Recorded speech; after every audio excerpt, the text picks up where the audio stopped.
રાજ્યમાં માવઠાના બહાર બાદ હવે કાળઝાળ ગરમીની આગાહી. તાપમાનમાં થશે 3 ડિગ્રીનો વધારો. અમદાવાદમાં અપાયું ગરમીનું ઓરેન્જ એલર્ટ. ગુજરાતમાં ભ્રષ્ટાચાર ચાલતો હોવાનો ખુદ વિધાનસભાના ઉપાધ્યક્ષ જેઠા ભરવાડનો દાવો. નલ સે જલ યોજના પ્રોજેક્ટમાં ભ્રષ્ટાચાર ચાલતો હોવાની એસીબીને કરી ફરિયાદ. પ્રાથમિક શિક્ષકોની અટવાઈ પડેલી બદલી મામલે સરકાર ટૂંક સમયમાં કરી શકે છે કોઈ જાહેરાત. શિક્ષણ મંત્રી અધિકારીઓ સાથે કરી બેઠક.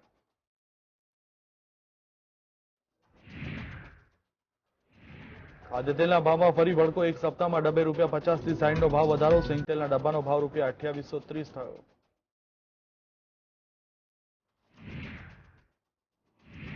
મહેસાણાના બીજાપુરમાંથી નકલી મરચું પાવડર બનાવવાની કામગીરીનો પર્દાફાશ. ફેક્ટરીમાં 3800 કિલો ભેળસેળયુક્ત મરચાનો જથ્થો સીલ.